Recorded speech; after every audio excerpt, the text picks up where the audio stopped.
Hello दोस्तों, नमस्कार। सभी को जय हिंद, जय भारत। बिल्कुल चलता रहूंगा पथ में और चलने में माहिर हो जाऊंगा कि या तो मंजिल मिल जाएगी और या फिर अच्छा मुसाफिर बन जाऊंगा या मुसाफिर बन जाऊंगा। तो दोस्तों, अब यानी यही रात अंतिम, यही रात भारी, बस एक रात की अब ये कहानी है ये सारी। तो कल से आपके जो है SSGD के एग्जाम का जो बिगुल है वो बज चुका है, अर्थात 4 फरवरी से आपके एग्जाम जो है वो स्टार्ट हो रहे हैं। लेकिन कुछ गलतियां, बहुत बारीक सी गलतियां हैं जो अपन करते हैं और पूरे 12 महीने की मेहनत जो है उसको पूरी जाया चली जाती है, वो उसका कोई अर्थ नहीं बच जाता है। और छोटी छोटी गलतियां जो है ध्यान रखें। हमने कल भी जो राजस्थान में एक RS का एग्जाम था उसमें भी बहुत सारी गलतियां ये बच्चों के द्वारा देखी हमने कि सेंटर पर बच्चे लेट पहुंचे, और लेट पहुंचे कितना, मात्र 1 मिनट, 2 मिनट, 3 मिनट, और उनको एग्जाम से बाहर कर दिया गया। एग्जाम में एंट्री नहीं दी गई उनको। ध्यान रखो आप लोग, रूल्स तो रूल्स रहेगा भाई, ध्यान रखें आप लोग। इसलिए सरकार जो रूल्स जारी कर रही है उनको अच्छे से आप लोगों को फॉलो करना पड़ेगा। अगर नहीं करेंगे तो अपनी 12 महीने की, आपकी 2 साल की जो मेहनत है वो बिल्कुल जाया चली जाएगी। दूसरा कि मेरा जो थंबनेल आप लोग देख पा रहे हैं कि do this 1 day before exam. Exam से पहले आपको आज क्या करना है, आज किस किस बातों पर जो है विशेष रूप से ध्यान रखना है।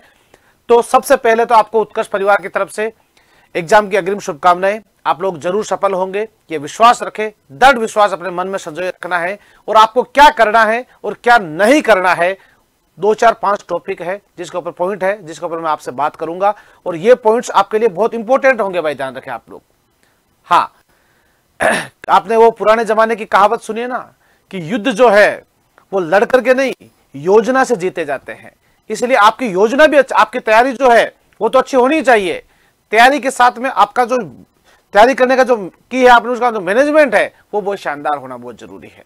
तो सबसे पहले मैं आपसे बता देता हूं, बिल्कुल आपके पास समय नहीं है, आपका समय बिल्कुल जाया नहीं करेंगे हम। और पहला पॉइंट ध्यान रखें आप लोग, वो ये है, एक तो आपको बिल्कुल ध्यान रखें अपना जो एडमिट कार्ड है। सुनना, एडमिट कार्ड क्या है, कई बार जो प्रिंटर होता है ना, प्रिंटर में स्याही खत्म हो रखी है अगले के, तो आपको ऐसा करना, ध्यान रखें, बिल्कुल आपको एकदम साफ क्लीन जो नजर आ रहा हो ऐसा एडमिट कार्ड आपको जो है अपने ई मित्र सेंटर से निकलवाना है। कई बार अपन घर वाले प्रिंटर से निकाल लेते हैं, ठीक है, जहां पर कुछ अक्षर कट रहे होते हैं तो वहां अपने समस्या खड़ी हो सकती है। आपको ऐसा बिल्कुल भी नहीं करना है, एडमिट कार्ड अपना निकलवा लो। दूसरा, 2 रंगीन फोटो आपकी बिल्कुल, आपको जो है लेटेस्ट फोटो आपको जो आपके पास में होनी कंपलसरी होती है। कम से कम वो अधिक से अधिक जो है 3 महीने तक पुरानी हो सकती है, इससे अधिक पुरानी फोटो आपको साथ में लेकर नहीं जानी है। फोटो के ऊपर जो है डेट ऑफ फोटो जो है वो लगी होनी चाहिए, जिससे पता चल सके कि ये फोटो जो है 3 महीने से अधिक पुरानी नहीं है, क्योंकि आपकी पहचान करनी है ना। तीसरा पॉइंट ध्यान रखें, पहचान पत्र। सबसे बड़ी चीज जो है आइडेंटिटी कार्ड आपका जो है, आइडेंटिटी कार्ड में एक तो जो जिसमें आपकी डेट ऑफ बर्थ मेंशन हो, ध्यान रखें आप लोग। तो डेट ऑफ बर्थ एक तो आपके 10th की मार्कशीट में ध्यान रखो आप लोग, दूसरा एक आपके आधार कार्ड में होती है।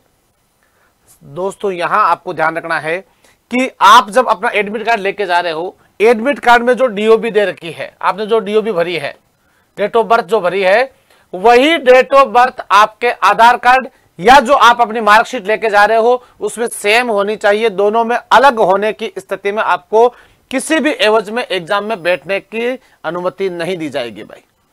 सुन रहे हो अच्छे से। दूसरा पॉइंट आपको ध्यान रखना है, इसके अलावा आप चाहो तो अदर जो कुछ डॉक्यूमेंट्स है जो आप लेकर के जा सकते हो, तो वो भी आप ध्यान रखना। जैसे ड्राइविंग लाइसेंस है वो आप लेकर के जा सकते हो। ड्राइविंग लाइसेंस के अलावा आप जो अपना कोई बैंक के संदर्भ में जो आपने अपने खाता वगैरह खुला रखा है तो उसमें वो भी वैलिड हो सकती है। लेकिन ध्यान रखना, मेन जो है ये तो लेके जाना ही है।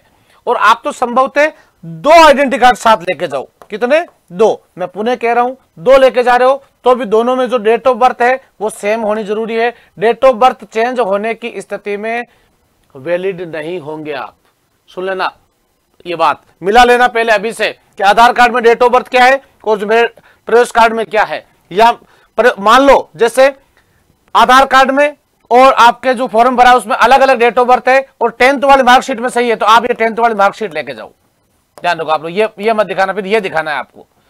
एक जो आइडेंटिटी कार्ड मेन आप लेके जा रहे हो उसमें आपकी डेट ऑफ बर्थ सेम होनी चाहिए, आपके पास में बॉल पेन होना जरूरी है। दूसरा, क्योंकि सिग्नेचर के लिए चाहिएगा आपको। दूसरा आपको यहां पर ध्यान रखना है, सबसे इंपॉर्टेंट बात जो है वो ये कि आपका सीबीटी टेस्ट होना है, computer based test, CBT test होना है। तो सीबीटी टेस्ट आपने अगर इससे पहले कभी नहीं दिया है तो पहले एक बार, अभी भी आपके पास समय है कि ये टेस्ट आप लोग अवश्य दे करके देख लेना एक बार, कि कंप्यूटर को कैसे ओपन किया जाता है, कंप्यूटर को लास्ट में कैसे सबमिट किया जाता है। या फिर अपन गलती कहां करते हैं, अपन गलती इस बात में करते हैं सबसे बड़ी कि प्रारंभ में कंप्यूटर अगर नहीं चल रहा है, कंप्यूटर सही काम नहीं कर रहा है, तो भाई तुरंत प्रभाव से आपको उनको बोलना पड़ता है। अगर आप नहीं बोलते हो तो इसका जिम्मेदार भी आप ही हो। अगर आपने ये गलती कर दी कि कंप्यूटर जो है सही समय पर नहीं चल रहा था, ठीक है, हमने चलाने का प्रयास किया, आपको प्रयास नहीं करना है, आपको वहां इंजीनियर नहीं बनना है, आपका काम है टेस्ट देना ओनली। आपको अपना समय बिल्कुल जाया नहीं करना है उस समय। और ऐसी स्थिति में आपको क्या करना है, तुरंत इस बात की सूचना जो है वो आपके वहां पर जो प्रयोगशक है उनको देनी है कि भाई ये कंप्यूटर नहीं चल रहा, वो तुरंत आपकी जगह जो है वो चेंज कर देंगे। अब कंप्यूटर ध्यान रखने के, इसके बाद में अगला जो सबसे इंपॉर्टेंट मेन पॉइंट जो मैं बार बार नोटिस कर रहा हूं कई बार बच्चों के, वो है समय। आपको एग्जाम सेंटर पर जो है, सेंटर पर बिल्कुल समय पर पहुंचना है। आपको जो समय दिया गया है कि आपको 1 घंटा पहले पहुंचना है, तो आप 2 घंटे पहले पहुंच जाओ, कोई फर्क नहीं पड़ना इस बात से। अगर आपकी तैयारी अच्छी है तो बिल्कुल ऐसा रिस्क मत लो। ट्रेन हो सकता है कि 2 घंटे लेट चल रही है, फिर क्या करोगे? बस दो पंचर हो गई, गाड़ी लेकर आ रहे थे, गाड़ी पंचर हो गई। तो भाई ऐसा बिल्कुल आपको नहीं करना है। आपको अपने इस समय की अहमियता को समझना है और सेंटर पर जो है प्रयास करो कि जैसे जहां आपका एग्जाम है वहां आप 1 दिन पहले ही पहुंच जाओ। और दूसरा, सेंटर देख लो पहले दिन, और इसके बाद सेंटर पर जो है जितना टाइम दिया गया है उस 1-2 घंटे से पहले आपको जो है पहुंच जाना है, ताकि मन में एक आश्वस्तता आ जाती है, धैर्य आ जाता है। अपन अकस्मात हड़बड़ाहट में जब पहुंचते हैं ना, तो हड़बड़ाहट में पहुंचने के बाद में पेपर को वैसे ही खराब कर देते हैं अपन। तो ऐसा आपको बिल्कुल भी नहीं करना है। अगला पॉइंट ध्यान रखें आप लोग, तो ये आपको ध्यान रखना है, एक तो समय पे पहुंचना है। कल मैं आपको बता रहा हूं ना, कल हमने खुद देखा कि जो राजस्थान में आरएस का एग्जाम हुआ उसमें 1 मिनट देरी पर पहुंचने पर उनको अनुमति नहीं दी गई, सेंटर में एंट्री नहीं की गई उनकी। तो ऐसे में अपन को ऐसा बिल्कुल भी नहीं करना है भाई। आगे बात समझ में? तो पहली पॉइंट, सीबीटी का ध्यान रखना है, कैसे पेपर होता है। दूसरा ध्यान रखना है, समय पर पहुंचना है। डॉक्यूमेंट सारे, डेट ऑफ बर्थ वगैरह जो लिखी हुई है इसमें बिल्कुल एकदम एक्यूरेट होनी चाहिए, बिल्कुल गलती नहीं करनी है। और दोस्तों ध्यान रखना कि सेंटर पर जब पहुंच जाते हो, और दूसरा पेपर को सर सोल्व करने में पहले कौन सा पार्ट सोल्व करिए, तो हालांकि हमने बहुत बार बात कर ली है, तो हमेशा ध्यान रखो कि सबसे पहले आपके इसमें 4 पार्ट आने वाले हैं। कितने पार्ट आने हैं भाई? आपके इसके अंदर 4 पार्ट आने वाले हैं। एक पार्ट आपके रहेगा जो रहेगा आपके हिंदी का, हिंदी, जीके, जीएस, और हिंदी के साथ में अगर आपने लैंग्वेज इंग्लिश ली है तो वो आपके ऊपर डिपेंड है कौन सी लैंग्वेज आपने सिलेक्ट की है। ध्यान रखो आप लोग, मैथ और रीजनिंग भाई।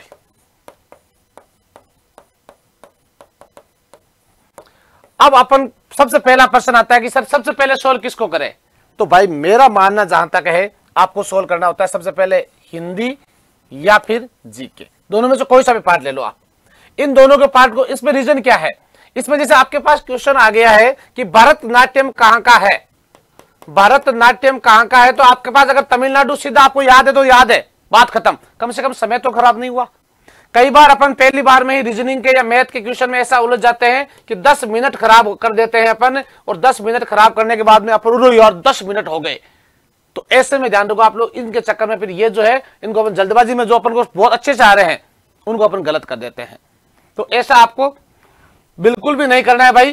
ध्यान रखिए, पहले आपको इनमें से सोल्व करो, फिर इसके बाद में मैथ और रीजनिंग में से जो आपका स्ट्रॉन्ग पॉइंट है उसको आप सोल्व कीजिए।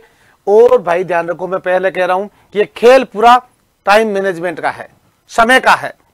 अगर आप अपने समय को 1 घंटे को अच्छे से कि कैसे मैनेज करना है, अगर अच्छे से मैनेज कर पाओगे, क्योंकि क्वेश्चन जो आ रहे हैं, क्वेश्चन तो बहुत सारे बच्चे ऐसे हैं जो 2 घंटे में सारे सोल्व कर देंगे, लेकिन मतलब नहीं है उसका कुछ भी। 1 घंटे में ही आपको सोल्व करना पड़ेगा। तो ये आप लोग अच्छे से ध्यान रखें। इन बातों का दोस्तों विशेष रूप से अवश्य ध्यान रखना। 2-4 पॉइंट मैंने आपको बताए हैं जो आपके लिए बहुत ज्यादा कारगर सिद्ध होने वाले होंगे, ठीक है। और दोस्तों पुनः मैं आपको कहूंगा बेस्ट ऑफ लक। मैं आपको पुनः कहूंगा सेंटर पर समय पर पहुंचना है, डॉक्यूमेंट्स जो आपको दिए हुए हैं वो साथ लेकर के जाने हैं, एडमिट कार्ड लेके जाना है आपको, ठीक है। फोटो जो है 3 महीने पुरानी नहीं होनी चाहिए। सेंटर सीबीटी पे जो आप टेस्ट दे रहे हो कंप्यूटर नहीं चल रहा है, तुरंत इसकी सूचना देनी है। आपको पंचायती बिल्कुल भी नहीं करनी। आपका काम है पेपर दिया, कंप्यूटर ओपन हुआ, उसके बाद में सबमिट करना, बात खत्म। ओके, तो दोस्तों अब की बार जो है आप लोग जीत के आ रहे हैं, आप लोग सिलेक्शन लेके आ रहे हैं। तो ऐसी कामना के साथ में उत्कर्ष परिवार की तरफ से आप सभी को पुनः बहुत बहुत शुभकामनाएं। सभी को जय हिंद, जय Bharat, Vande Mataram, best of luck.